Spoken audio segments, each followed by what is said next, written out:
Hello, my friends. I am back with another video to help keep your writing going forward, staying on track, focused, and continually working on improving little aspects here and there. And in my last video, I talked about something that was common in the writing world, a common phrase or word, if you will, theme. But now in this video, today, I want to talk about voice, another one of those terms that you may have heard over and over again. Where's your voice? I want to see your voice, hear your voice, feel your voice, write from your voice, okay? This is another one of those kind of buzzy writing community words, and I want to talk about what this means for you and your memoir, because as you're writing a memoir, you are writing as yourself, and your voice is going to be the one projected because you are the narrator, you are the one writing from your perspective. So let's jump into this and make sure that we understand what this voice is, what is this thing, why it's important, and how to really strengthen your voice and bring it out and make sure that it sticks on that page and people are engaged and loving it and getting to know you based on just how you write. So, voice. It's another one of those words, and it's something that, in the end, it does matter. And I don't want you to stress about this too much, but it does matter. It is important. It keeps your readers engaged with your book, and if you don't have a strong voice, they're gonna just be bored. They are. It's true. If you don't have a strong voice, it's gonna come across very monotone, very flat, very dull. You could be telling a very interesting story, but if you don't do it with your own flair and personality, it's going to fall flat. So the simplest definition of this term is it's your voice. It's you. It's like how you communicate, how you see things, how you say things. What are your styles, your opinions, your thoughts? As you're getting to hear more of me, you're probably getting to understand my voice and know I have certain ways of saying things and all of that. So you're hearing me speak, but how I write should probably sound very similar. Someone you're very familiar with audibly should almost sound like you could almost hear their voice on the page. And one person that I love for this is Mindy Kaling. I don't know if you're familiar with her. She was in The Office. She's done like many movies and TV. She's like on everything. Okay, Mindy, she's amazing. She's so funny, and she's written multiple books. Her voice is just so clear and loud on the page, and not like screaming at you and aggressive, but like I can't hear anyone else but Mindy's voice reading to me on that page. It's like an audible book that I'm reading on paper. So that's really what I'm talking about. I'm hearing her on the page. I want to hear you on the page. So I know that's not super helpful yet because it doesn't tell you how to make sure you're doing this. So let's dive in a little deeper here. And I borrowed some of this from Jane Friedman, she's an amazing memoir writer and coach or teacher. I don't know what she calls herself, but anyway, she's basically a memoir expert. She's amazing. I love her. She says that to find your voice, you really need to know yourself and get that self revealed on the page. Be open, be vulnerable, be honest, and even, process things while you write. In some of my writing posts, prompts in this group, I'm processing as I'm going through these prompts. I'm like learning things like all of a sudden, I never thought about it like that. So it's helping me hone my voice. It's helping me find my footing as an author and as a writer and as someone who is engaging to read. So that is really the key, getting to know yourself and getting to understand who you are so you can put that on the page. Now, you might have a pretty good idea of what that means to you. Like it's kind of like declaring this is who I am and this is what I care about. So if you're feeling very confident in this area, you probably are going to have a pretty strong voice translated. But let's go ahead and talk about kind of like how you can bring your voice out and ensure that it is translating from your head to the page. So let's see here. You can start finding your voice by kind of just becoming aware of this, expanding your thinking a little bit, listen to the way you sound. Listen to, kind of, when I say listen, like listen to your internal dialogue. Listen to how you think about things and how you process things. And quite honestly, all of us have these thoughts that are kind of judgmental, and not in a bad way, but like we judge things. That was good. That was bad. That's right. That's wrong. I like that. That's not my thing, right? We have these thoughts. So tune into what thoughts you're having about the world around you, people, things happening in the news, etc. What's happening in your family, what you feel about them. So just notice these things and notice how you react and how you think about them.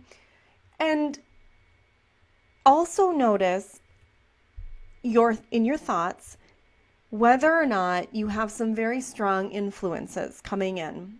So there may be a family member or a friend or someone who's heavily influenced the way you've lived or acted, or operated in a certain area of your life. And they may chime in. They may have a little voice in your head that says like, no, you can't write about that. That's too rough. Maybe it's a sexual assault issue, and oh no, that's just, we don't talk about that.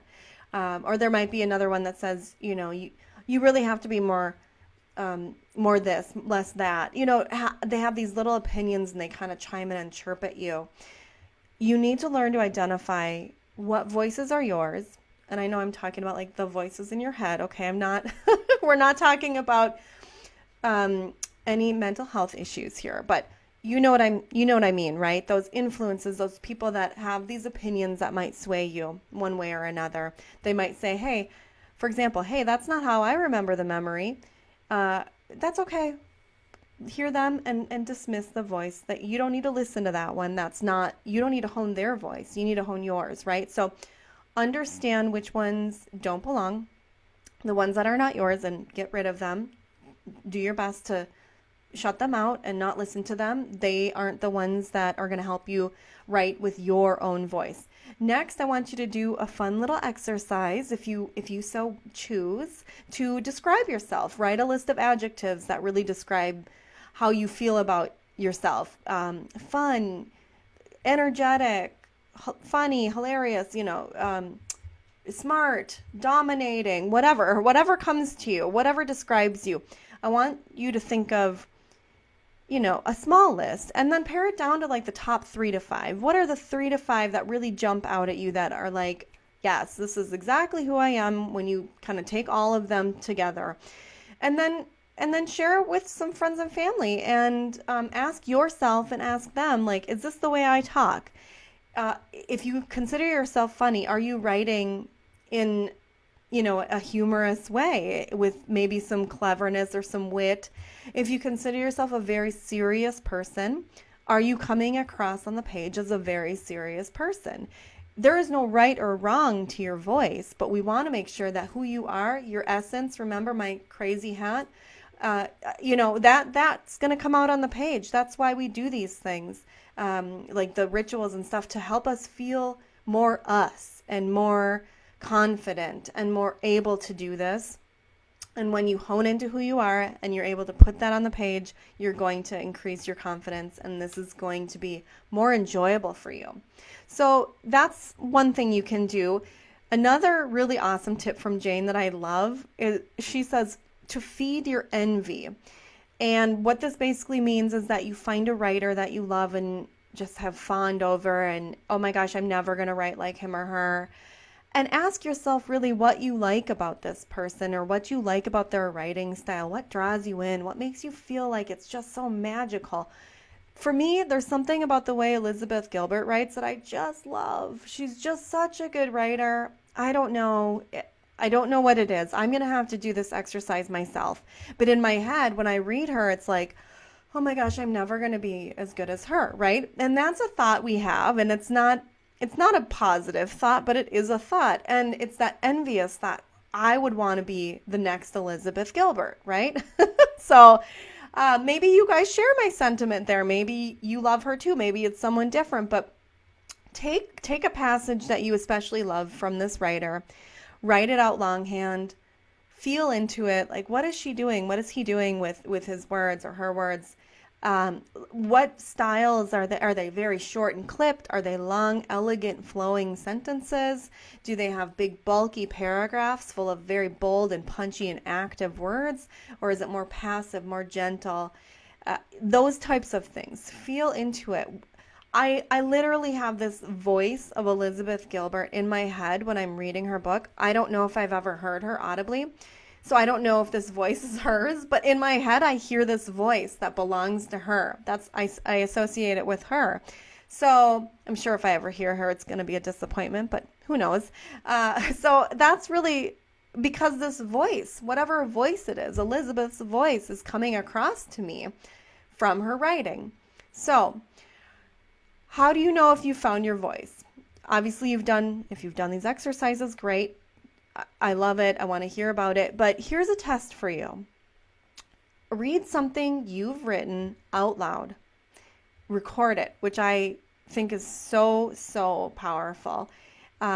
With these videos, I go back and I edit them and I listen to myself constantly and then I get to nitpick at myself. Why did you say that? You stumbled all over that. And hopefully improve the next time. That's the point. You listen to yourself, you can re-listen to yourself and understand that didn't feel right, that didn't feel smooth, that felt clunky, that felt off, that felt good, that sounded amazing, whatever it is. So you're going to use a piece of writing, use something that you wrote for your memoir or something else. And I don't want you to judge the writing. This isn't about grammar or spelling or whether or not it's a solid passage. This isn't about the substance of the work. It's about how it sounds and how it feels to you. So just ignore those typos for now. Go back and deal with them later, but get something out so you can hear yourself and see how it sounds and try it on for size. So this voice thing is something that strengthens with time, something that strengthens with practice. Really, practice makes perfect, and I don't like the word perfect, but practice will strengthen your voice. You will start feeling more like you the more you write. You will start sounding more like you the more you write. And envision your writing to a friend or someone really close, someone you're comfortable with, someone you enjoy spending time with, and you're just letting it flow. This isn't about impressing the world at large. This isn't about putting on this show and putting on this mask about, of someone you're not. If you're not a very serious person, like me, I'm not a very serious person. You guys, I don't know how to pretend that. I spent many years in the corporate world trying to pretend I was serious because that was apparently what I was supposed to do. It did not work. It failed miserably.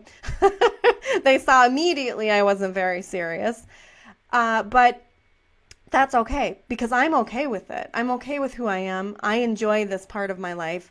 Some people might not, and that's okay too. I had to become okay with that. I don't like to offend people or rub them the wrong way, but I'm not everyone's cup of tea. And one of my favorite sayings is, I would rather be someone's shot of whiskey than everyone's cup of tea, right? You'd rather be fully accepted for who you are by a smaller group of people than kind of dealt with by everyone.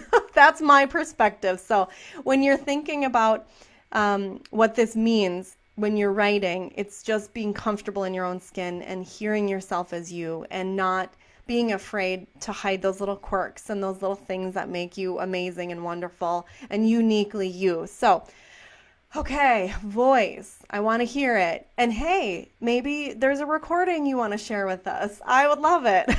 I'm game for anything. So let me hear what you think about this issue. It's one of those things that it's hard to teach, it's hard to put on the page, but it is something that I think is important, and I want you to start thinking about it in your writing moving forward. So I look forward to hearing your voice. See what I did there? And I will be back tomorrow.